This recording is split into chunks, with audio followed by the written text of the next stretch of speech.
కూడి వచ్చిన మీ అందరికీ ప్రభు రక్షకుడైన యేసుక్రీస్తు వారి నామములో వందనాలు తెలియజేస్తూ ఉన్నాము. ఈరోజు మనము ఒక ప్రాముఖ్యమైనటువంటి విషయాన్ని గురించి, ఇంకా చెప్పాలి అంటే అవసరమైనటువంటి ఒక విషయాన్ని గురించి అధ్యయనం చేయబోతున్నాం. అదేమిటి అంటే, లోకం ఎప్పుడు కూడా మీరు గమనించినప్పుడు ప్రతి విషయంలో కూడా నిజము అనేటువంటి ఒక మాట మనం ఉపయోగిస్తూ ఉంటాం. ఎవరైనా ఏదైనా చెప్పారనుకోండి, నిజమా అని అంటాం. అంటే దాని అర్థం ఏంటి? ఎవరైనా చెప్పినప్పుడు, ఈరోజు కూడా ఉదయం నాకు ఒక సహోదరుడు ఫోన్ చేసి, పలానా ఊర్లో పలానా సంఘంలో ఒక 100 మంది పైన వెళ్ళిపోయారంటండి అని అన్నారు. ఇందాకడే మేము తిరువూరులో విజయబాబు మాస్టర్ ఇంట్లో కూర్చున్నప్పుడు కూడా మాట్లాడుతూ ఉన్నాం. 100 మంది పైన వెళ్ళిపోయారంట ఒక స్థానిక సంఘాన్ని వదిలిపెట్టి. అంటే వెంటనే నేనేం అడిగానంటే, నిజమేనా అని అడిగాను. నిజమేనా కాదండి, ఆ స్థానిక సంఘంలో వాళ్ళే చెప్పారు అని అన్నారు. అంటే నిజమేనా అని మనం ఎప్పుడు అడుగుతాం? అసలు మీరు తెలిసి చెబుతున్నారా, తెలియకుండా చెప్తున్నారా, వాస్తవం ఎంత అనేటువంటిది మనం నిర్ధారించుకోవాలి కదా. మీరు బంగారాన్ని తాకట్టు పెట్టడానికి మీరు బ్యాంకుకి వెళ్ళారనుకోండి, నిజమా అని అడగరాలు, నిజం బంగారమా అని. ఏం చేస్తారు వాళ్ళు? మీరు చెప్పే మాట మీద ఆధారపడరు. వాళ్ళు ఏం చేస్తారంటే రుజువు చూసుకుంటారు. ఆ టచ్ స్టోన్ ఉంటుంది కదా, గీటురాయి, దాని మీద గీసి చూసుకుంటారు. అంటే ఈరోజు లోకంలో గమనించినప్పుడు ప్రతి విషయంలో కూడా నిజం ఎంత ఉందో అబద్ధం కూడా అంతే ఉంది. ఈరోజే న్యూస్లో చదువుతూ ఉంటే మత్స్యశాఖకు సంబంధించినటువంటి ఒక అధికారికి ఒక ఫోన్ కాల్ వచ్చింది. నిన్న జరిగినటువంటిది విజయవాడలో. ఒక ఫోన్ కాల్ వచ్చి హఠాత్తుగా ఆయన అధికారి, ఆంధ్ర గవర్నమెంట్లో అసిస్టెంట్ కమిషనర్ ఏదో, ఫోన్ కాల్ వచ్చి, మీ పేరు మీద ఆధార్ నెంబర్ ఇదే కదా, బాంబేలో సిమ్ కార్డు తీసుకున్నారు ఈ పేరు మీద, సిమ్ కార్డు తీసుకొని దాదాపుగా మీరు ఆడవాళ్ళకి ఫోన్లు చేసి వేధిస్తున్నారంట, 17 కేసులు బాంబేలో నమోదైనవి అన్నారు. వెంటనే ఆయన ఆశ్చర్యానికి గురయ్యేలోపే, కాలు ఇక్కడ మేము 17 కేసులు నమోదు చేస్తున్నాం, మా పై ఆఫీసర్కి ట్రాన్స్ఫర్ చేస్తున్నాం అన్నారు. అనేలోపే ఇంకొక ఆయన మాట్లాడటం మొదలుపెట్టి సిబిఐ ఆఫీసర్ లైన్లోకి వస్తారా అన్నారు. ఈలోపు సిబిఐ ఆఫీసర్ లైన్లోకి వచ్చాడు. వచ్చి 6.7 లక్షలు కనుక మీరు డిపాజిట్ చేస్తే ఈ కేసు బయటికి చెప్పకుండా అదొక లా ఉంది, కాబట్టి మీరు అర్జెంటుగా కనుక డబ్బు డిపాజిట్ చేస్తే గవర్నమెంట్కి ఇది మేము బయటికి బహిర్గతం కాకుండా విచారణ చేస్తామనేసరికి ఆయన పాపం నిజమేనేమో అనుకొని డబ్బులు కూడా కట్టేశాడు. కట్టేసిన తర్వాత పరిస్థితి ఏమిటి అంటే, ఇక ఫోన్ చేస్తుంటే ఎత్తటం లేదు. అప్పుడు ఆయనకి అనిపించింది ఇదేదో తేడాగా ఉందని. చదువుతూ ఉంటే నిజంగా ఆయన అధికారి, గవర్నమెంట్లో ఒక కమిషనర్, అసిస్టెంట్ కమిషనర్ మత్స్యశాఖలో ఉండి, నిజంగా ఆయన న్యూస్ రాసిన విధానం కూడా ఆ ఒక్క ఫోను ఎత్తకపోయి ఉంటే అని దాని హెడ్డింగ్ అన్నమాట న్యూస్లో. ఆ ఒక్క ఫోను ఎత్తకపోయి ఉంటే అసలు ఈ మోసంలోనే పడేవాళ్ళు కాదు, ఆ డబ్బులు పోగొట్టుకునే వాళ్ళు కాదు. అని నేను ఎందుకు ఈ విషయం చెప్తున్నానంటే, నేను బాగా తెలిసిన వాడిని, అనుభవం ఉన్నవాడిని, జ్ఞానం ఉన్నవాడిని అనుకున్నా కానీ ప్రతి విషయంలో కూడా లోకం ఎలా తయారైందంటే బురిడి కొట్టించడానికి సిద్ధహస్తులు, నేర్పరులు. ఎందులో? మంచిలో కాదు, చెడులో నేర్పరులు వాళ్ళు.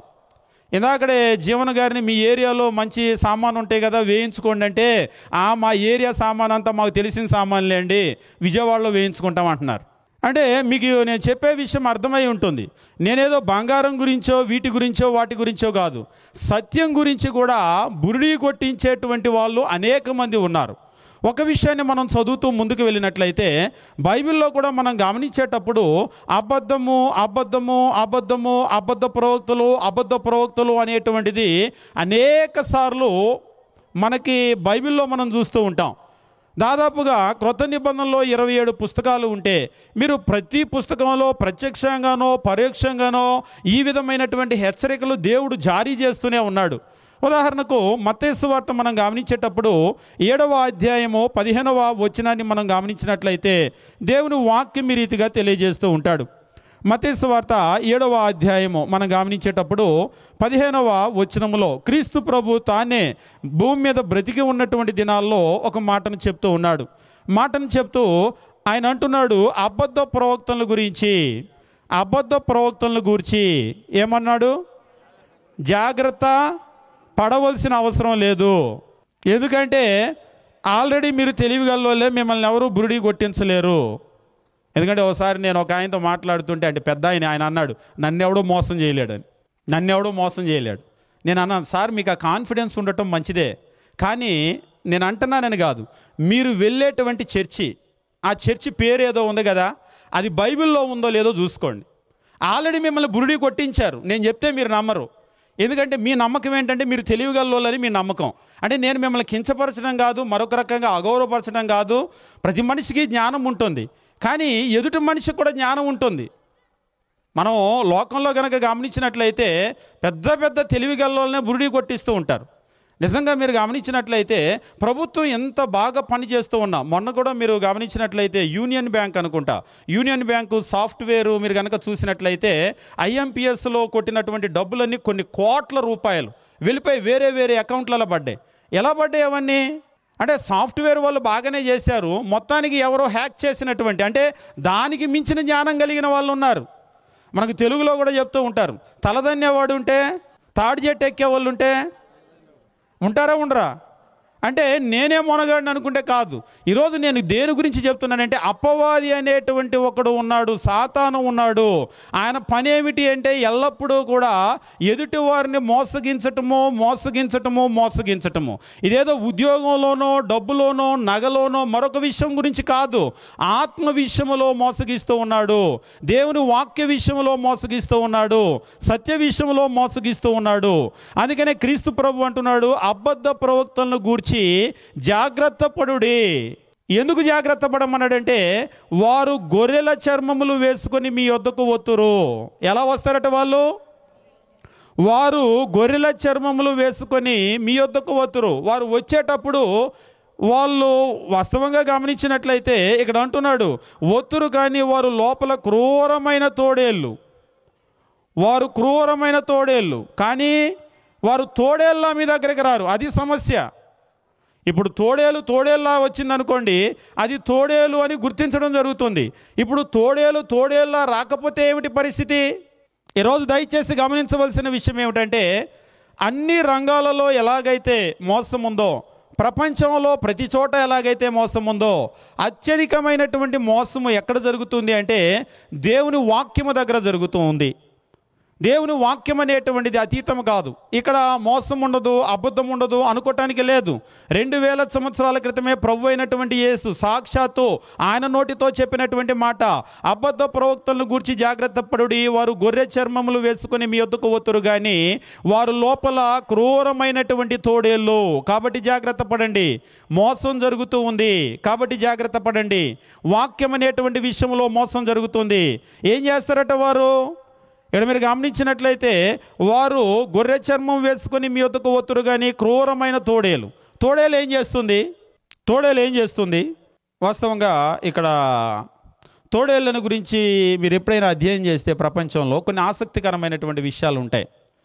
అందులో కొన్ని అంటే 1-2 విషయాలు మాత్రం చెప్పి వెళ్ళిపోతాం, అన్నీ కాదు. కానీ తోడేళ్ళు జాతికి ఉన్నటువంటి ఒక స్వభావం ఏమిటి అంటే ఈ తోడేళ్ళు ఎప్పుడూ కూడా అవి 1గా 2గా ఎప్పుడు కూడా వేటకు వెళ్ళవు. మీరు ఎప్పుడైనా సరే, మీరు కొన్ని దేశాల్లో తోడేళ్ళ సంచారం బాగా ఉంటుంది. ఎప్పుడైనా సరే మీరు వెళ్ళేటప్పుడు అంటే అడవుల్లోనే వాళ్ళు ఇల్లులు కట్టుకుని ఉంటారు. ఇవాళ రేపు అడవులు ఉంచడం లేదు. పొద్దున కూడా ఒక వీడియో ఇవాళే చూశాను. ఒక ఆమె మార్నింగ్ వాక్ వెళ్తూ ఉంటే ఒక దేశంలో 2 ఎలుగుబంటిలు తల్లి వెళ్తూ ఉంది దారిలో. వెంటనే ఇవాళ రేపు మొబైల్ ఇది ఒక ఆసక్తి కదా, వెంటనే ఆ పిల్లలతో ఆ ఎలుగుబంటిని ఆమె వీడియో తీస్తుంది. ఈలోపు ఎలుగుబంటి చూసి పరిగెత్తుకొని మీదకి రాబోయింది, వెళ్ళిపోయి పొదచాటును దాక్కుంది. ఆమె అక్కడ దాకా వచ్చింది, వీడియో తీస్తూనే ఉంది. ప్రతిదాన్ని వీడియో తీస్తూ ఉంటారు కదా, మన దేశంలో అంటే కనబడవు, అరుదైనటువంటి విషయాలు. కానీ ఎప్పుడైనా తోడేలు ఒకటి వచ్చింది, మీకు ఒక తోడేలు కంటబడింది అని అంటే వెంటనే గుర్తుంచుకోవాల్సిన విషయం ఏంటంటే ఆ చుట్టుపక్కల్లోనే ఇంకా చాలా తోడేళ్ళు ఉన్నాయి. ఎందుకంటే అవి ఎప్పుడూ ఒకటిగా వేటకి రావు. అవి వచ్చినాయి అంటేనే గుంపుగా వస్తూ ఉంటాయి. అవి నిజంగా అవి వచ్చి ఏదైనా ఒక జీవిని పట్టేటప్పుడు కూడా అవి ఏం చేస్తాయి అంటే అలాగా మనం అంటూ ఉంటాం కదా రౌండ్ వేయటం అని, అలాగా అవి ఏం చేస్తాయి అంటే చుట్టుముడతాయి. ఇక అవి చుట్టుముట్టినాయి అంటే అంతే పరిస్థితి. కాబట్టి అవి వచ్చినాయి అంటేనే ఒకటిగా రావు, అవి వచ్చినాయి అంటేనే మొత్తం గుంపంతా కలిసి పడిపోతాయి.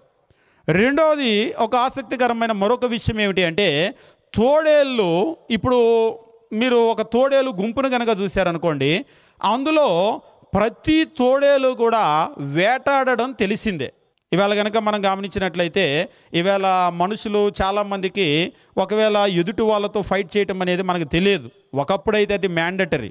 ఎందుకంటే మనిషిని మనిషి కొట్టుకునేటప్పుడు ప్రతి ఒక్కరు కూడా నేర్చుకునేవాళ్ళు. భారతదేశంలో కూడా అనేకమైనటువంటి విద్యలు ఉండే. అందులో మీరు ప్రపంచంలో మార్షల్ ఆర్ట్స్ కనుక చూసినట్లయితే కరాటేలు, కుంఫులు, ట్యాంక్ఫులు ఏవేవో అంటూ ఉంటారు కదా. వాటన్నింటికంటే కూడా మొదట ఏంటంటే కలరిపట్టు అని కేరళలో ప్రారంభమైంది.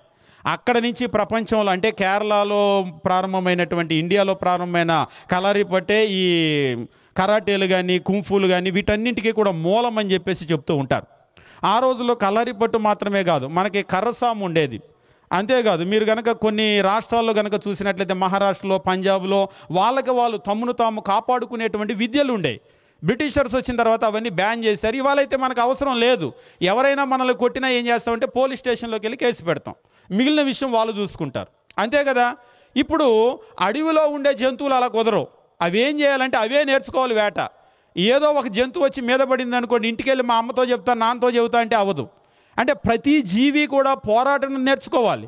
అందుకనే ఈ తోడేళ్ళు ఏం చేస్తాయి అంటే వాటిలో పుట్టినటువంటి ప్రతి పిల్లకి కూడా తోడేలు పిల్లకి వేటాడటం దగ్గర ఉండి నేర్పిస్తాయి. కాబట్టి ప్రతి తోడేలు కూడా వేటాడటంలో సామర్థ్యం కలిగినటువంటివి. నిజంగా దేవుడు ఏం చెప్తూ ఉన్నాడంటే ఈ అబద్ధ బోధకుల్లో అయ్యో పాపం అనేటువంటి అమాయకులు ఎవరో కూడా ఉండరు. ప్రతి ఒక్కరు కూడా ఎలాంటి వాళ్ళు ఉంటారు? ఆత్మల్ని పట్టుకోవటంలో, భక్షించటంలో వేటాడేటువంటి వాళ్ళు. ఎందుకంటే క్రీస్తు ప్రభు పోల్చినటువంటి ఆ పోలికను చూడండి. మళ్ళొకసారి 7వ అధ్యాయం 15వ వచనం మనం గమనించినప్పుడు అబద్ధ ప్రవక్తలను గూర్చి జాగ్రత్త పడుడి, వారు గొర్రెల చర్మములు వేసుకుని మీ వద్దకు వత్తురు గాని లోపల క్రూరమైన తోడేలు. ఒకటి, వారిలో మోసం చేసే స్వభావం ఉంది, ఎందుకంటే వారు గొర్రెల చర్మం వేసుకొని వస్తూ ఉన్నారు. రెండవది, వారిలో క్రూరమైనటువంటి ఒక స్వభావం ఉంది. ఇక్కడ చెప్తున్నాడు వారు క్రూరమైనటువంటి తోడేళ్ళు అని చెప్పేసి అంటున్నాడు. అంతేకాదు మీరు క్రొత్త నిబంధన మొట్టమొదటి పుస్తకం మత్తయి సువార్త దగ్గర నుంచి మీరు గమనిస్తూ గనక ఉన్నట్లయితే చివరి పుస్తకమైనటువంటి ప్రకటన గ్రంథం వరకు దేవుని వాక్యం వీళ్ళని గురించి పదే పదే పదే పదే హెచ్చరిక చేస్తూనే ఉంది. కానీ దురదృష్టం ఏంటంటే ఈవేళ క్రైస్తవులు అబద్ధ బోధకులను గురించి వాళ్ళు జాగ్రత్త పడటం లేదు. ఎంత జాగ్రత్త జాగ్రత్త జాగ్రత్త జాగ్రత్త అని చెప్పినా జాగ్రత్త పడకపోతే మనం ఏం చేస్తాం? ఒకసారి మేము సేవకులం చాలామంది కలిసి మెడ్రాస్ వెళ్ళాం. మెడ్రాస్ నుంచి వెళ్ళి ఒక కార్యక్రమం మీద తిరిగి వస్తూ ఉన్నాం. భాస్కర్ గారు అనుకుంటా, నేను చెప్పాను ఆ రోజు మెడ్రాసు సెంట్రల్ రైల్వే స్టేషన్లో భాస్కర్ గారిని చూసి బాగా రష్గా ఉంది ట్రైన్. మన వాళ్ళందరికీ చెప్పా, సేవకులకి డబ్బు కొట్టేస్తారు సెంట్రల్ రైల్వే స్టేషను, జాగ్రత్తగా ఉండండి అని చెప్పాను. మాది వేరే భోగి, అటువైపు వెళ్ళాను. మీరు భాస్కర్ గారికి ఎందుకు చెప్పారని అనుకుంటారేమో. మీరేం అనుకోవద్దు. కొన్ని రంగు బట్టలు ఉంటాయి, చిలక పచ్చ రంగు బట్టలు, వంకాయ రంగు బట్టలు, ఇలాంటి బొక్కాయ రంగు బట్టలు, ఇలాంటి కొన్ని బట్టలు ఉంటాయి, చొక్కాయలు. ఆ బట్టలు చూడగానే వాళ్ళు వచ్చేస్తారు. బెల్లం దగ్గరికి ఈగలు వచ్చేసినట్లు, చీమలు వచ్చేసినట్లు. నేను ముందే వచ్చి చెప్పెళ్ళాను. అటువైపు వెళ్ళేసరికి ఆల్రెడీ ఎక్కేటప్పుడు బాగా రష్గా ఉంది, కొట్టేశారు. అంటే ఇక్కడ అదేంటండి జాగ్రత్త చెప్పాం కదా అంటే జాగ్రత్త చెప్పారు, నేను జాగ్రత్తగానే ఉన్నానని అంటున్నాడు. ఏం జాగ్రత్త? వాస్తవంగా ఇటు చూసి అటు చూసే లోపు మన జేబు ఖాళీ అయిపోతుంది. వెనక్కి చూసేసరికి ఎవరో ఉండరు. అక్కడ ఒక టెక్నిక్ కూడా నేను చెప్తూ ఉంటాను, అది ముఖ్యంగా వచ్చే వాళ్ళకి. మీరు ఎప్పుడు కూడా పర్సు పోగానే వెనకోళ్ళ దగ్గర చూడొద్దు, వాడి దగ్గర ఉండదు. తీసింది వెనకోడే. వాడు తీగానే ఏం చేస్తాడంటే అలా క్యాచ్ చేస్తాడు. వెంటనే వాడు అలా వేస్తాడు, ఎటు వెళ్ళిపోతుందో తెలియదు. నువ్వే తీసావని పట్టుకున్నా ఎత్తుక్కో అంటాడు. ఏముండదు వాడి దగ్గర. నేనే పొరపాటు పడ్డట్టున్నాను, నువ్వు కాదులే సారీ అని కూడా చెప్పాలి. మళ్ళీ డబ్బులు పోయి మళ్ళీ ఆడికి సారీ చెప్పి రావాలి. ఈలోపు వాడు రివర్స్ అవుతాడు, ఎట్లా కనపడుతున్నా నీకని. ఈలోపు మనమే సారీ అంటే నేనే పొరపాటు పడ్డాలి అని అంటూ ఉంటాం. అంటే ఈరోజు మోసం చేయటంలో ఎంత నేర్పరలో చూడండి అసలు లోకము. అది డబ్బు కావచ్చు, ఒక వస్తువు కావచ్చు, అది దేవుని వాక్యం కూడా కావచ్చు. ఒక్కొక్కసారి సత్యాన్ని చెప్పినా కానీ వాళ్ళు ఎంతగా ఎదురాడుతూ ఉంటారు.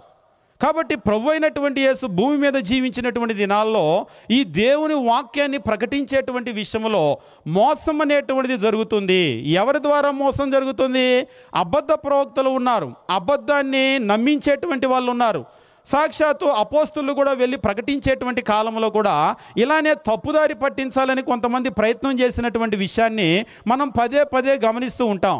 ఉదాహరణకు అపోస్తుల కార్యగ్రంథము మనం గమనించినట్లయితే అపోస్తులైనటువంటి పౌలు కూడా వెళ్ళి వాక్యాన్ని ప్రకటించినటువంటి సందర్భంలో అపోస్తుల కార్యగ్రంథము 13వ అధ్యాయము మనం గమనించినప్పుడు 13వ అధ్యాయము 6వ వచనం దగ్గర నుంచి దేవుని వాక్యం ఈ రీతిగా తెలియజేస్తూ ఉంటాడు. అపోస్తుల కార్యగ్రంథము 13వ అధ్యాయం మనం గమనించినప్పుడు 6వ వచనము మనం చూసినప్పుడు, వారు ఆ ద్వీపమందంతటా సంచరించి పాపు అను ఊరికి వచ్చినప్పుడు గారడీ వాడును అబద్ధ ప్రవక్తయునైన బర్యేసు అని ఒక యూదుని చూచిరి. యేసు అనగానే వెంటనే అబ్బో, కొంతమంది యేసు అనగానే దండం పెట్టుకోవటం, లెంపలు వేసుకోవటం, చెంపలు వేసుకోవటం, గుంజలు తీయటం చూస్తూ ఉంటారు దేవుడు అనగానే. వాస్తవంగా మీరు గమనించినప్పుడు ఇక్కడ యేసు అనేటువంటి పేరు పెట్టుకున్న వాళ్ళందరూ కూడా బైబిల్లో మన ప్రభు లాంటి స్వభావం కలిగిన వాళ్ళేం కాదు. ఇక్కడ చెప్తున్నాడు, ఏమంటూ ఉన్నాడంటే, వారు పాపు అనే ఒక ఊరికి వచ్చినప్పుడు గారడీ వాడునో అబద్ధ ప్రవక్తనునైనా బర్యేసు అని ఒక యూదుని చూచిరి. అతడు వివేకం గలవాడైన సెర్గి పౌలు అనే అధిపతి యొద్ద ఉండెను. అప్పుడు అతడు బర్నబాను సౌలును పిలిపించి దేవుని వాక్యమును వినగోరెను. ఈ అధికారి బర్నబాను పౌలును పిలిపించి దేవుని వాక్యాన్ని వినాలనేటువంటి ఒక మంచి ఆలోచన ఆ అధికారికి వచ్చింది. సెర్గి పౌలు అనేటువంటి ఒక అధికారికి ఇక్కడ చెప్తున్నాడు, ఆ సెర్గి పౌలు అనేటువంటి అధిపతి ఉన్నాడు, ఇతడు వివేకం కలిగినటువంటి వాడు. మీరు కనుక గమనించినట్లయితే మీరు ఆంగ్లంలో అన్ ఇంటెలిజెంట్ మ్యాన్ అని చెప్పేసి అంటూ ఉంటాడు. చాలా తెలివి కలిగినటువంటి వ్యక్తి. తెలివి కలిగినటువంటి వ్యక్తిని కూడా ఈయన వాక్యాన్ని వినాలి అని చెప్పేసి అన్నప్పుడు 8వ వచనము, అయితే ఎలుమా ఆ అధిపతిని విశ్వాసము నుండి తొలగింపవలని యత్నము చేసి వారిని ఎదిరించెను. ఒకవైపు దేవుని వాక్యం ఏమిటో, సత్యం ఏమిటో, సత్య మార్గం ఏమిటో చెప్తూ ఉంటే ఈయన ఏం చేస్తున్నాడంటే ఆయన్ని ఎట్లా అయినా సరే ఆ విశ్వాసం నుంచి తొలగించాలి అనేటువంటి ప్రయత్నం చేస్తూ ఉన్నాడు. అంటే ఇక నేను మీకు చెప్పాలనుకున్నటువంటి విషయం ఏమిటి అంటే, ప్రభు అయినటువంటి యేసు హెచ్చరించిన ప్రకారము దేవుని వాక్యాన్ని, సత్యాన్ని ఒక వైపు నుంచి తెలియజేస్తూ ఉంటే అపోస్తులు కావచ్చు, మొదటి శతాబ్దంలో ఉన్న క్రైస్తవులు కావచ్చు, ఆ తర్వాత వాక్యాన్ని అందిపుచ్చుకున్నటువంటి వాళ్ళు మనము దేవుని వాక్యములో ఉన్నది ఉన్నట్లుగానే మనం బోధించాలి, ఉన్నది ఉన్నట్లుగానే నేర్చుకోవాలి, ఉన్నది ఉన్నట్లుగానే మనం ఆచరించాలి అని ఎంత మనం చెప్తున్నప్పటికీ కూడా అబద్ధాన్ని చెప్పేటువంటి వాళ్ళు, మోసాన్ని చేసేటువంటి వాళ్ళు, నేర్పరులైనటువంటి వాళ్ళు ఉన్నారు. వాళ్ళు ఏం చేస్తూ ఉన్నారంటే వాళ్ళని సత్యము నుండి తప్పించేటువంటి ప్రయత్నం చేస్తున్నారు.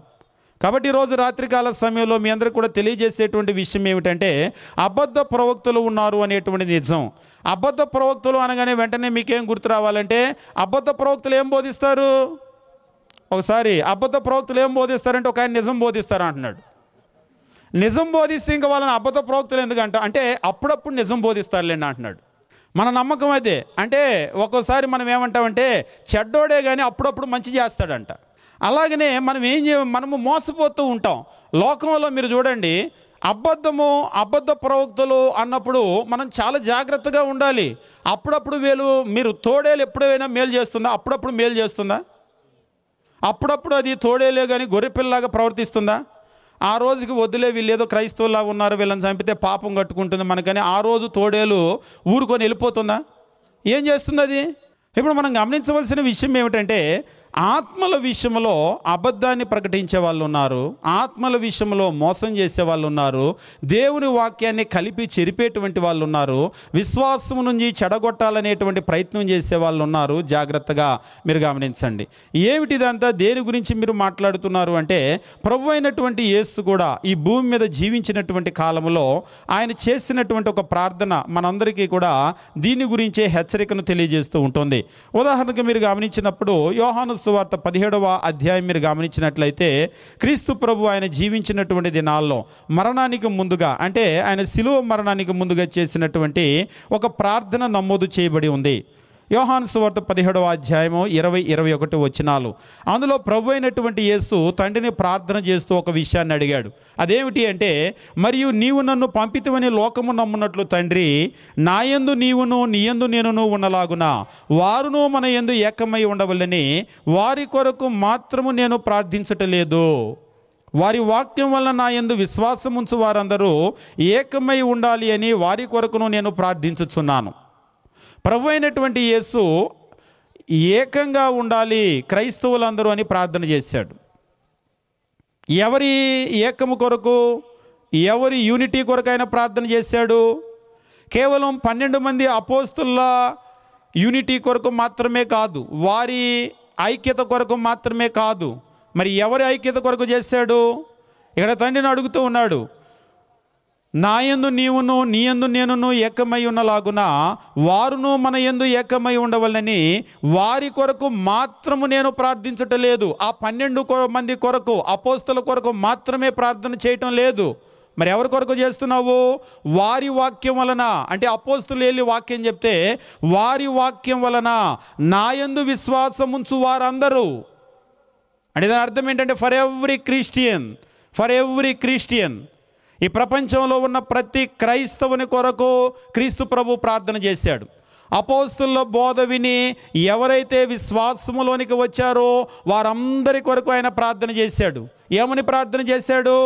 వారి కొరకును నేను ప్రార్థన చేయుచున్నాను అని చెప్పేసి అంటున్నాడు. ఏమని ప్రార్థన చేశాడు?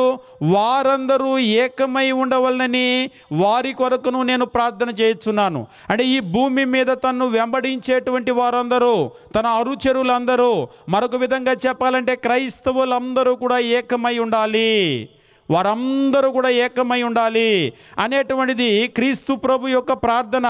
కానీ వాస్తవం ఏం జరుగుతుంది? ఈరోజు క్రైస్తవ్యం అనేటువంటిది ఒకటిగానే ఉందా?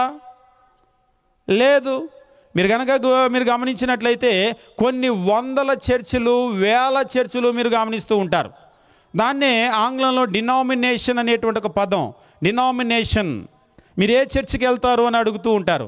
ఏ చర్చి కంటే ఎన్ని రకాల చర్చిలు ఉన్నాయి ఏంటి అని అడిగితే, మీరు ఒక బట్టలు కొట్టుకు వెళ్ళారు, బట్టలు కొట్టుకెళ్తే వెంటనే మీరు కొట్టులోకి రాగానే కొట్టు వాళ్ళు ఏమడుగుతారు?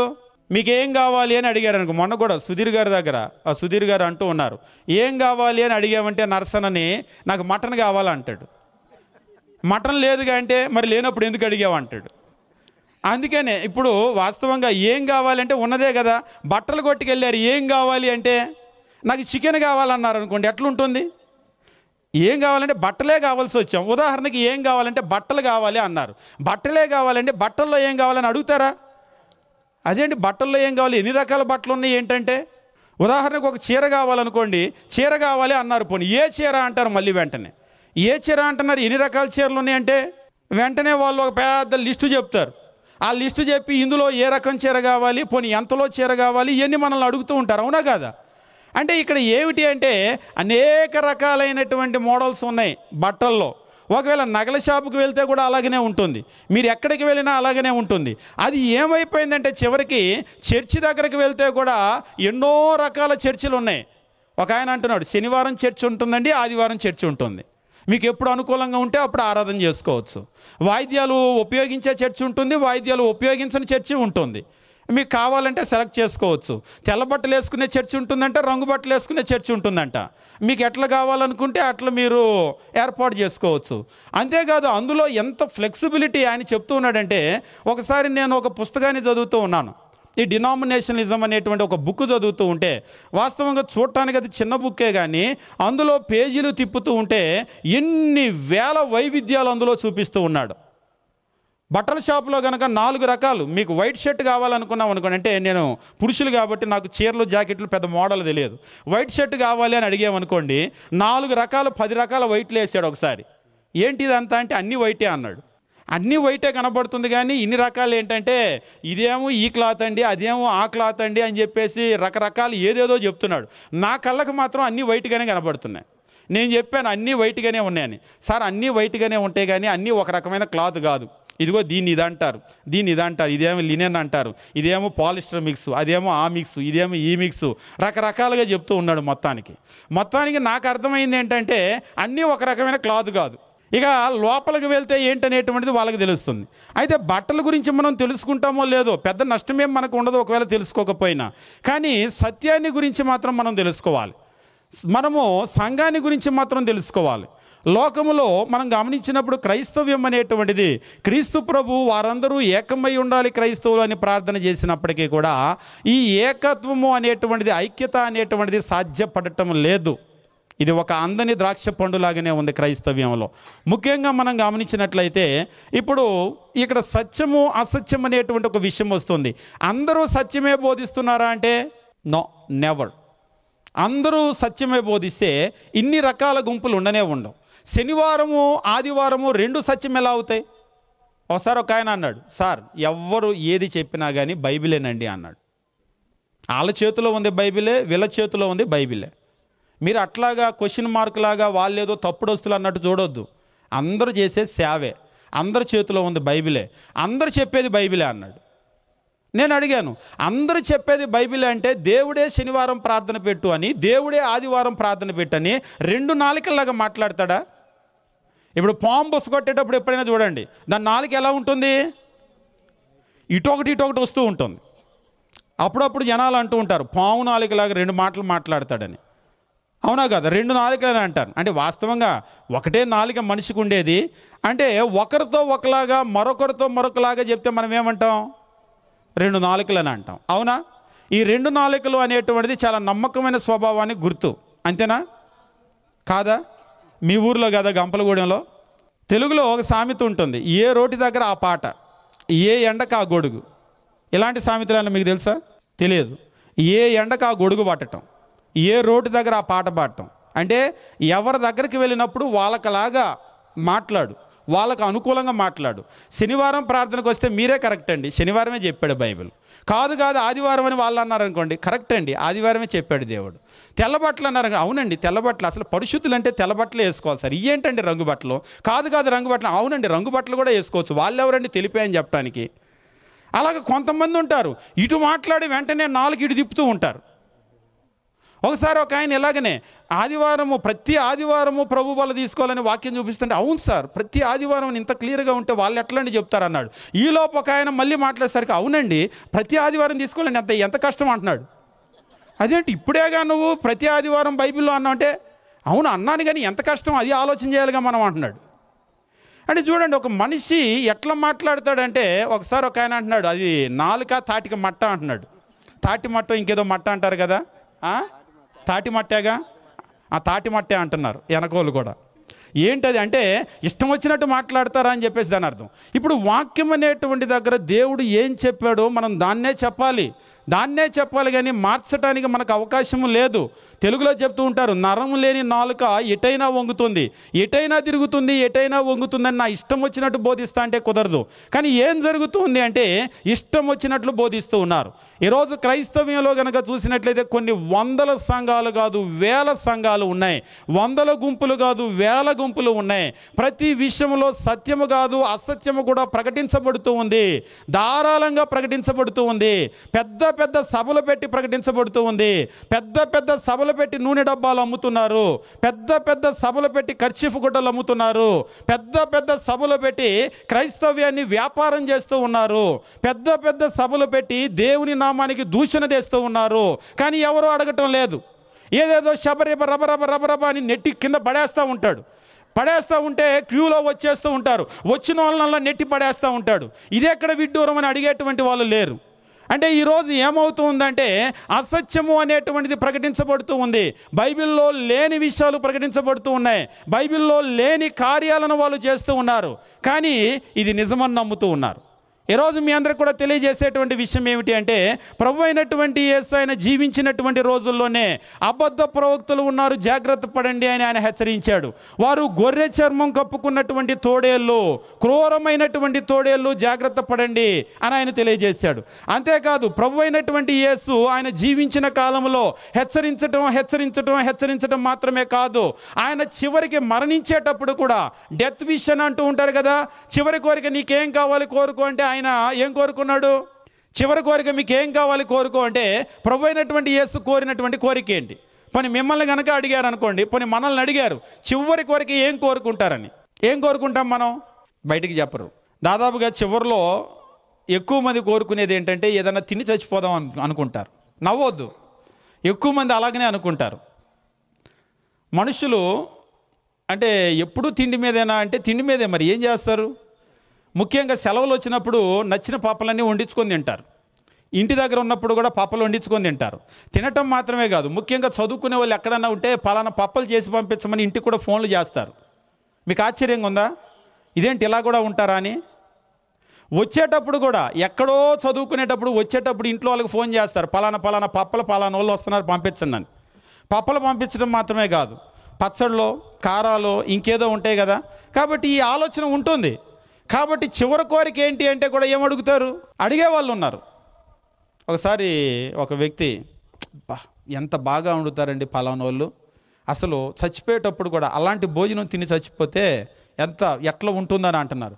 అంటే చచ్చిపోయేటప్పుడు కూడా తిని చచ్చిపోతారా అని అంటే, నిజంగా మీరు జైల్లో ఖైదీలను కనుక చూసినట్లయితే నీ కోరిక ఏంటి చివరి కోరిక అంటే వాళ్ళు అలా అడగవచ్చు. లేకపోతే మనం ఇంకేదైనా సీరియస్ విషయాలు అడగవచ్చు, కుటుంబం కొరకు అడగవచ్చు, లేకపోతే మా పిల్లలు ఇంకా సెటిల్ కాలేదు వాళ్ళ కొరకో మరొకటో అడగవచ్చు.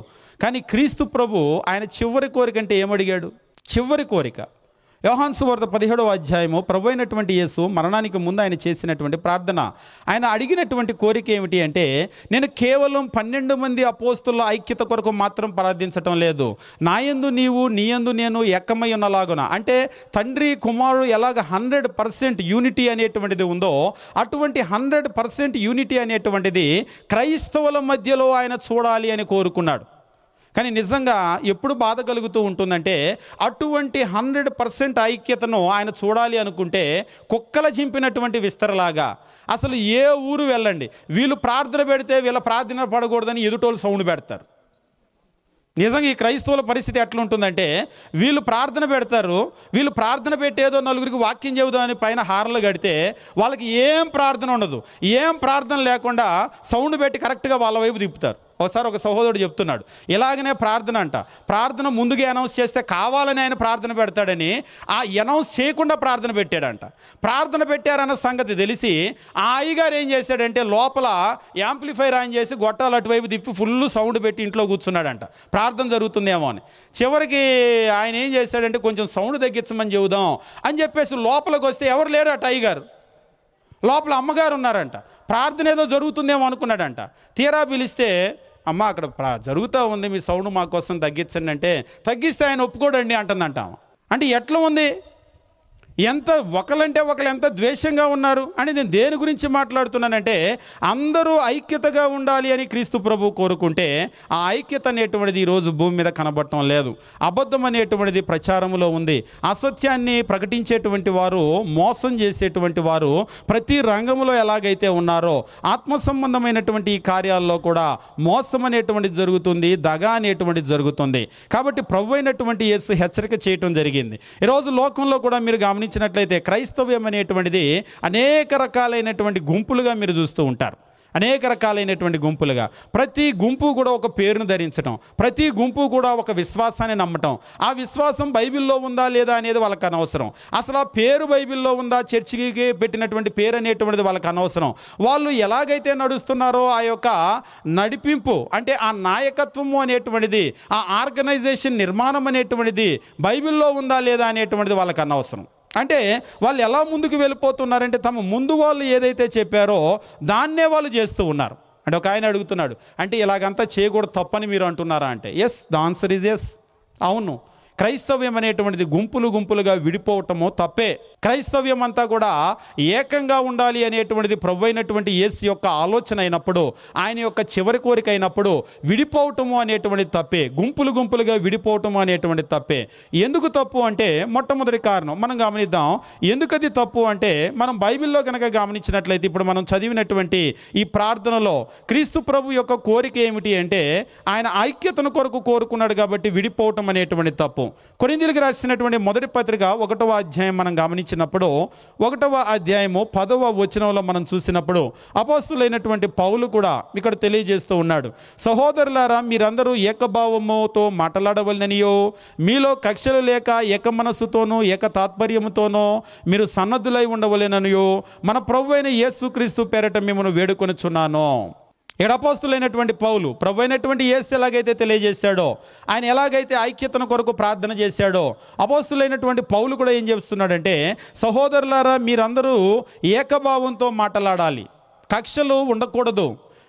కక్షలు లేకుండా ఏక మనస్సుతో ఏక తాత్పర్యంతో మీరందరూ సన్నద్ధులై ఉండాలని మన ప్రభు అయినటువంటి యేసుక్రీస్తు పేరట వేడుకుంటున్నాను అని చెప్పేసి అంటున్నాడు. ఎందుకు వేడుకుంటున్నాడు? ఎందుకు వేడుకుంటున్నాడు? ఉదాహరణకు మీకు దండం పెడతా ఆపండి అని అన్నారు అనుకోండి, దాని అర్థం ఏంటి? మీరు అరుచుకుంటున్నారు, కేకలు వేసుకుంటున్నారు, మీకు దండం పెడతా ఆపండి అన్నారు ఈలో పెద్దోళ్ళు ఎవరో వచ్చి, అంటే దాని అర్థం ఏంటి? అరే మేము ఆపడానికి అసలు ఇక్కడ ఏం జరుగుతుంది, ఏం జరగట్లేదుగా అంటే, ఏం జరగకపోతే దండం పెడతాను ఆపండి అంటారా? అనరు కదా. ఇక్కడ కూడా మీరు గమనించండి, ఇక్కడ వేడుకొనుచున్నాను అనేటువంటిది ఆ తీవ్రతను చూపిస్తూ ఉంది. అంటే క్రైస్తవుల మధ్యలో ఎటువంటి కక్షలు ఉన్నాయో ఆ తీవ్రతను చూపిస్తూ ఉంది. అక్కడే కాదు, ఈరోజు కనుక మీరు గమనించినట్లయితే మన ఊర్లలో కూడా ఇదే విధమైనటువంటి కక్షలను మనం చూస్తూ ఉన్నాం. ఎందుకు ఈ కక్షలన్నీ, ఎక్కడి నుంచి వస్తున్నాయి ఈ కక్షలు? ఈనాడు నేను చెప్పినట్లుగా విభిన్నమైనటువంటి విశ్వాసాలు, విభిన్నమైనటువంటి గుంపులు, విభిన్నమైనటువంటి పేర్లు, వారికి ఉన్నటువంటి విభిన్నమైనటువంటి నాయకత్వాలు, ఇవన్నీ కలిసి ఏమవుతున్నాయంటే వీరి మధ్యలో మేము గొప్ప అంటే మేము గొప్ప, లేదంటే మాది రైట్ అంటే మాది రైటు. ఇలా ఏమైపోతుందంటే క్రైస్తవ్యంలో ఈ విధమైనటువంటి కలహాలే. ఈవేళ మీరు యూట్యూబ్లో కూడా చూసినట్లయితే క్రైస్తవులే ఒకరి మీద ఒకరు, వీళ్ళ యూట్యూబ్ ఛానల్ మీద వాళ్ళు, వాళ్ళ యూట్యూబ్ ఛానల్ మీద వీళ్ళు, వీళ్ళ మీద వాళ్ళు స్ట్రైక్ వేస్తారు, వాళ్ళ మీద వీళ్ళు స్ట్రైక్ వేస్తారు, వీళ్ళ మీద వాళ్ళు, వాళ్ళ మీద వీళ్ళు. ఇదంతా కూడా ఎలా అవుతుందంటే ముఠా తగాదల్లాగా అయిపోయింది క్రైస్తవ్యం అనేటువంటిది. ఇది ఈవేళ ఆశ్చర్యమేం కాదు. ఈవేళ సోషల్ మీడియా వచ్చింది కాబట్టి సోషల్ మీడియాలో కొట్టుకుంటున్నారు. సోషల్ మీడియా లేనప్పుడు ఏం కొట్టుకోకుండా లేరు. వీళ్ళు సౌండ్ పెడితే వాళ్ళు సౌండ్ పెడతారు, వీళ్ళు హారన్లు అడి తిప్పితే వాళ్ళు హారన్లు ఇడి తిప్పుతారు, ఇలా కొట్టుకున్నారు. ఇవి లేనప్పుడు కొట్టుకోలేదని కాదు. మనకి కొరింథీయులకు రాసినటువంటి పత్రిక మొదటి శతాబ్దంలో జరిగింది. అంటే 2000 సంవత్సరాల క్రితమే ఏం చేస్తున్నారంటే క్రైస్తవులలో ఇటువంటి కలహాలు జరిగినాయి. కింద 12వ వచనంలో చెప్తున్నాడు, మీలో ఒకడు నేను పౌలు వాడను, ఒకడు నేను అపోల్లో వాడను, మరి ఒకడు నేను కేఫా వాడను, ఇంకొకడు నేను క్రీస్తు వాడనని చెప్పుకొనుచున్నారని నా తాత్పర్యమో. పౌలు గారి తాత్పర్యం ఏమిటట? ఏమిటి వాళ్ళ తాత్పర్యమో? Corinthian Christians were divided. వాళ్ళు విభజించబడ్డారు. ఎలా విభజించబడ్డారు? కొందరు ఏమంటున్నారంటే నేను పౌలు వాడను, ఐ బిలాంగ్ టు పాల్. ఇంకొందరు ఏం చెప్తున్నారు? I belong to Apollos. ఇంకా కొంతమంది అంటున్నారు ఐ బిలాంగ్ టు సీఫాస్, నేను కేఫా వాడను. ఇంకొంతమంది నేను క్రీస్తు వాడను. ఇంకొంతమంది వాళ్ళు ఏ నాయకుడినైతే అనుసరిస్తూ ఉన్నారో ఆ నాయకుడి పేరు చెప్పుకొని వాళ్ళు విభజించబడుతూ ఉన్నారు. ఈరోజు కూడా మీరు చూడండి, ఒకరు ఆర్సీఎం అంటారు, ఒకరు సిఎస్ఐ అంటారు, ఒకరు పెంతుకోస్తు అంటారు, ఒకరు బ్యాప్టిస్ట్ అంటారు. క్రీస్తు విభజించబడ్డా? ఇన్ని రకాల గుంపులు ఎక్కడి నుంచి వచ్చినాయి? ఇన్ని రకాల గుంపులు ఉండటం అసలు న్యాయమా? ఇన్ని రకాల గుంపులు ఉండటం అసలు కరెక్టేనా? ఎప్పుడైనా ఆలోచన చేసామా క్రైస్తవ్యంలో? అసలు ఈ గుంపుల గురించి దేవుడేమనుకుంటున్నాడు? ఈ గుంపుల గురించి బైబిల్ ఏం చెప్తుంది? ఎప్పుడైనా ఆలోచన చేస్తుంటామా? ఒకళ్ళు అంటున్నారు, సార్ ప్రార్థన అంటే ప్రార్థనే, గుంపు అనొద్దు. మరి ఏమనాలి? గుంపుగా ఉన్నప్పుడు గుంపు అనొద్దా? నిజం ఎప్పుడు నిష్ఠూరంగానే ఉంటుంది. వాస్తవంగా ఈరోజు క్రైస్తవ్యం ఎలా ఉందంటే, ఆ రోజు నేను ఇంకొక విషయం చెప్తాను. ఇక్కడ మీరు కనుక గమనించినట్లయితే 12వ వచనమో ఎన్ని గుంపులు ఇక్కడ మీకు కనబడుతున్నాయి? ఒకడు నేను పౌలు వాడను, నెంబర్ 1. ఇంకొకడు మరి ఒకడు నేను అపోల్లో వాడను, నెంబర్ 2. మరి ఒకడు నేను కేఫా వాడను, నెంబర్ 3. మరి ఒకడు నేను క్రీస్తు వాడను.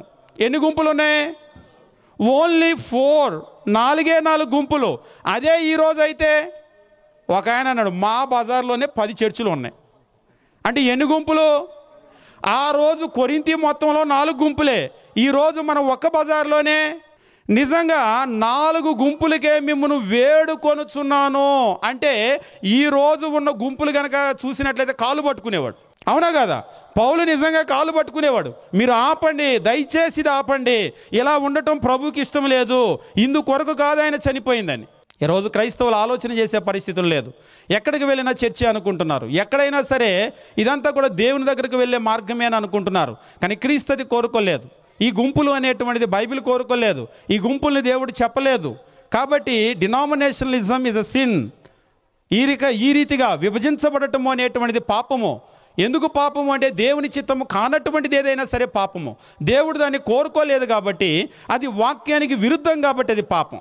కాబట్టి ఎవరైనా సరే దేవుని సంఘానికి విరుద్ధంగా మరి ఏ సంఘం ఏర్పాటు చేసినా అది పాపం అవుతుంది. నరకానికి వెళ్ళేటువంటి పరిస్థితిలో మనం ఉంటాం. అంటే మేమందరం నరకానికి వెళ్తాం అన్నాడు ఒక ఆయన. ఎస్, ఇంకా నీకు అర్థం కాలేదు ఇంత క్లియర్గా చెప్తుంటే అర్థం కావటం లేదా? ఇప్పుడు నేను ఒకడు పౌలు వాడను, ఒకడు అపోల్లో వాడను, ఒకడు కేఫా వాడను, ఒకడు క్రీస్తు వాడను అని మీరు చెప్పుకుంటున్నారు అంటే దాని అర్థం ఏంటి? పౌలు అలా ఉండమంటున్నాడా వద్దంటున్నాడా? ఇంకా నీకు అర్థం కాలేదా? కాబట్టి క్రీస్తు ఐక్యత కొరకు ఆయన ప్రార్థన చేశాడు, ఐక్యత కొరకు ఆయన పాటుపడ్డాడు. అందరూ కలిసి ఉండాలని ఆయన శిలువలో మరణించాడు.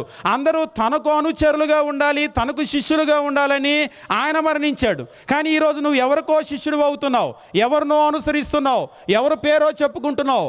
అందుకొరకు క్రీస్తు చనిపోలేదు, అందుకొరకు ఆయన రక్తం పెట్టలేదు, అందుకొరకు ఆయన మిమ్మల్ని కొనలేదు.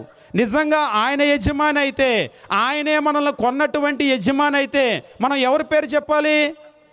మీరు గంపలగూడెంలో ఎక్కడైనా వెళ్ళి చూడండి, ఏ స్థలమైనా సరే ఇది ఎవరిదండి అని అడిగారు అనుకోండి, ఎవరి పేరు చెప్తారు? దాన్ని కొన్న యజమాని పేరు చెప్తారా, పక్కింటి ఆయన పేరు చెప్తారా? పోనీ మీరే ఉన్నారు, ఈ స్థలం ఎవరిదని మీ పక్క స్థలాన్ని అడిగారు, పక్కన ఉంది నాదే కదా అని చెప్పేసి నాదే అన్నారు. ఈలోపు ఓనర్ అక్కడే ఉన్నాడు, వింటున్నాడు, ఈ స్థలం నాదే లేండి అన్నారు. ఏమవుతుంది? ఏమవదా? ఊరికినే అన్నాలే అన్నారు.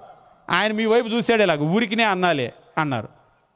ఒప్పుకోరా? ఎందుకు ఒప్పుకోరు? ఒప్పుకోరా? గంపలగూడెంలో ఒప్పుకోరు. పోనీ ఏ ఊరిలో ఒప్పుకుంటారు? ఎందుకు ఒప్పుకోరు? వాళ్ళు కొనుక్కున్నటువంటి వాళ్ళ స్థలాన్ని మన స్థలం అని చెప్తే ఒప్పుకుంటారా? మరి క్రీస్తు కొనుక్కున్నటువంటి సంఘాన్ని నా సంఘము అని అంటే ఒప్పుకుంటారా? అసలు ఎలా క్లెయిమ్ చేయగలుగుతారు అది? కాబట్టి మీరు కనుక గమనించినట్లయితే నేను కొన్ని విషయాలు తెలియజేస్తాను. లూథర్ ఆయన జీవించినటువంటి దినాల్లో ఆయన స్వయంగా చెప్పినటువంటి విషయం ఏంటంటే, I ask that men make no reference to my name. Martin Luther చెప్పినటువంటి ఆయన ఏం చెప్పాడంటే, and call themselves not Lutherans, నా పేరు ఎవరు కూడా చెప్పొద్దు, లూథరన్స్ అని చెప్పేసి చెప్పొద్దు, బట్ క్రిస్టియన్స్, మీరు క్రైస్తవులు అని చెప్పండి అని లూథర్ చెప్పాడు. కానీ ఆయన మరణించిన తర్వాత చివరికి ఆయన మాటకు కూడా విలువనివ్వలేదు. నేను ఒకసారి లూథరన్స్తో మాట్లాడేటప్పుడు లూథర్కి విలువని ఉన్నటువంటి మీరు ఎలాంటి లూథరన్స్ అన్నాను. ఆయన కోపం వచ్చింది. లూథర్ మాటకి విలువనివ్వనటువంటి మీరు ఎలా లూథరన్స్ అయ్యారు? నిజంగా లూథరన్ ఏం చెప్పాడు? లూథరన్స్ అని మీరు ఎప్పుడు చెప్పాలి? లూథర్ని మేము ఫాలో అవుతున్నామని మీరు ఎప్పుడు చెప్పాలి? లూథర్ ఏం చెప్పాడు? వాట్ లూథర్ సెడ్, లూథరన్స్ అని చెప్పొద్దు, ఎవరు కూడా నా పేరెవరికి కూడా చెప్పొద్దు, క్రైస్తవులమని మనం చెప్దాము అని చెప్పేసి అన్నాడు. ఆయన అంటూ ఉన్నాడు, ఆయన ఏమన్నాడంటే, my doctrine I'm sure is not mine, నేను చెప్పేటువంటి బోధ నా బోధ కాదు అని ఆయన అన్నాడు. మరి ఎవరి బోధ? ఆయన బైబిల్లో ఉన్నదాన్ని చెప్పాడు. That is not Lutherans doctrine.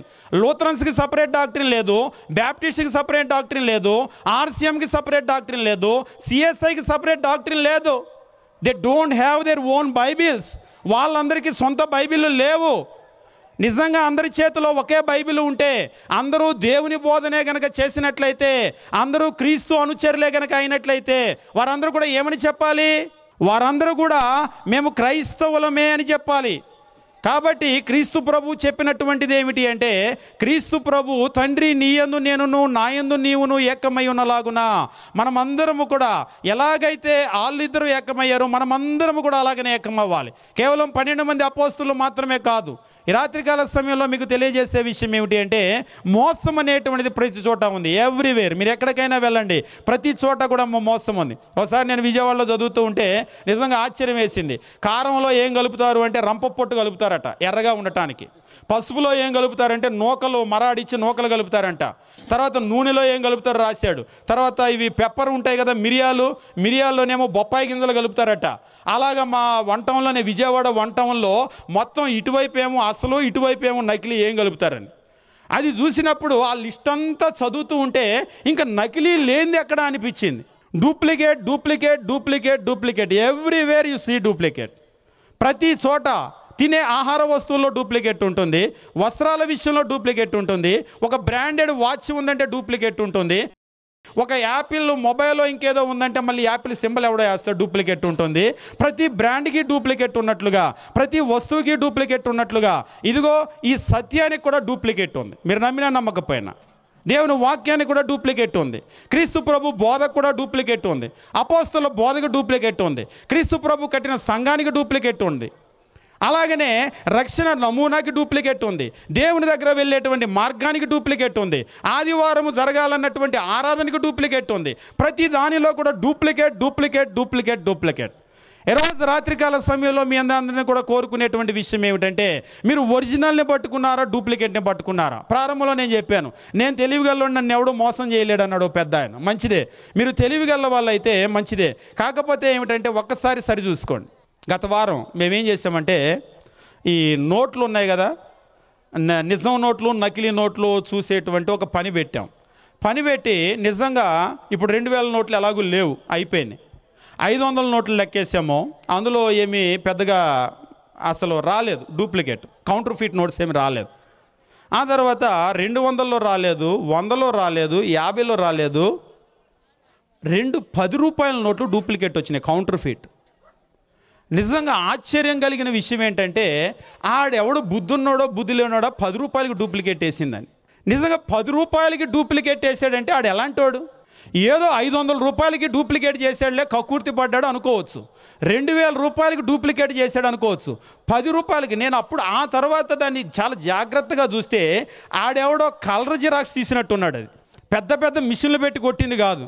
కానీ ఇక ఇంకా చెప్తే నన్ను చూసుకొని నవ్వుతారు, మరి మీ దగ్గరకు వచ్చింది మీరు ఎలా తీసుకున్నారని.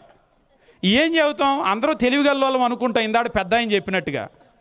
ఇప్పుడు తెలివిగల్లోలం అనుకుంటాం, కానీ అందరూ ఏం చేస్తామంటే, అందరూ ఏదో నోటెత్తగా ఇవ్వగానే ఆకాశంలో పెట్టి చూస్తామా, దాని మీద అప్పుడు జాగ్రత్తగా చూస్తే ఆ స్ట్రిప్ లేదు, మెరుస్తూ ఉంటుంది కదా, అసలు ఆ స్ట్రిప్పే లేదు.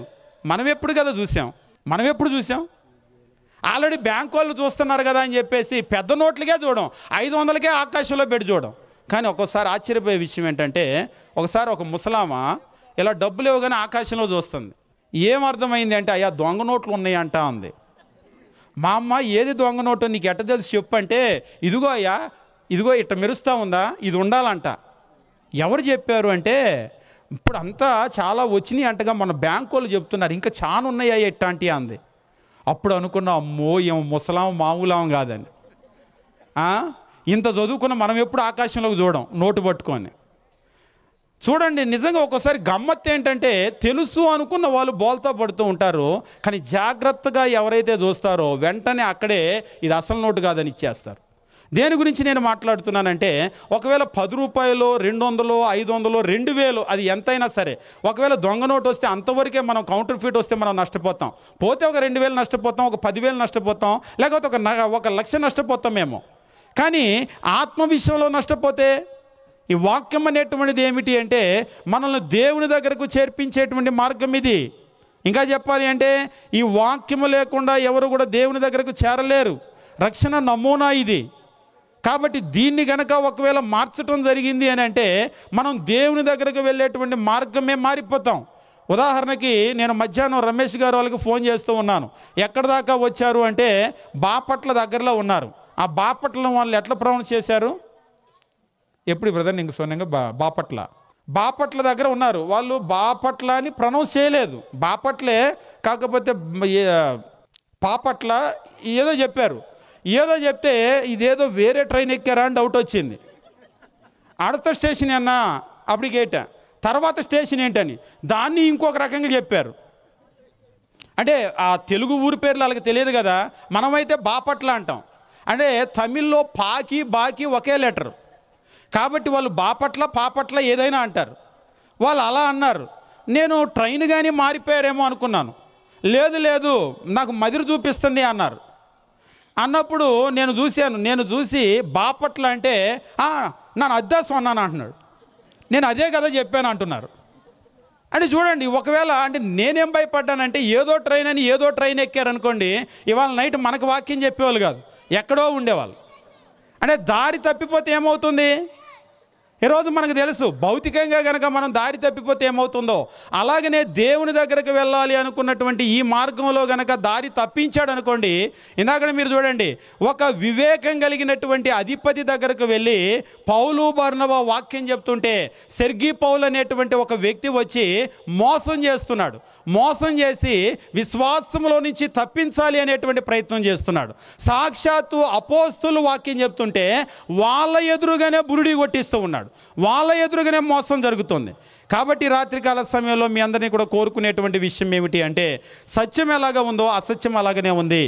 అలాగనే ప్రతి విషయంలో కూడా ఎలాగైతే లోకంలో మోసం జరుగుతుందో, దేవుని వాక్యం దగ్గర మోసం జరుగుతుంది, రక్షణ విషయంలో మోసం జరుగుతుంది, ఆరాధన విషయంలో మోసం జరుగుతుంది, ఇంకా చెప్పాలి అంటే సంఘము అనేటువంటి విషయంలో మోసం జరుగుతూ ఉంది.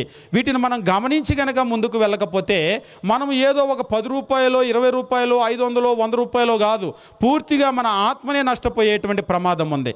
ఈ రాత్రికాల సమయంలో ప్రతి ఒక్కరికి కూడా ప్రేమపూర్వకమైనటువంటి విన్నపం ఏమిటంటే, మీరు వెళ్ళేటువంటి సంఘం బైబిల్లో ఉందా చూడండి, మీరు వెళ్ళే సంఘం పేరు బైబిల్లో ఉందా చూడండి, మీరు ఏదైతే రక్షణ నమూనాని ఆచరించారో అది బైబిల్లో ఉందా లేదా చూడండి, మీరు ఎలాగైతే ఆరాధన చేస్తున్నారో ఆ ఆరాధన పద్ధతి విధానం అనేటువంటిది బైబిల్లో ఉందా లేదా చూడండి. ఇంకా చెప్పాలంటే ప్రతి చిన్న విషయాన్ని కూడా, ఆత్మ సంబంధమైనటువంటి ప్రతి విషయాన్ని కూడా మీరు బైబిల్లో ఉందా లేదా అనేటువంటిది పరిశీలన చేయండి. అలా గనక లేదు అంటే అది దొంగ నోటే. ఇందాక ఎలాగైతే మనం ఆ గుర్తు లేకపోతే కౌంటర్ ఫీట్ అని గుర్తు పెట్టామో, అలా గనక లేదు అంటే మోసం జరిగింది అనేటువంటి విషయాన్ని గమనించవలసిందిగా ప్రేమపూర్వకంగా మీ అందరికీ తెలియజేస్తూ, మీ అందరికీ వందనాలు తెలియజేస్తూ ముగిస్తూ ఉన్నాం.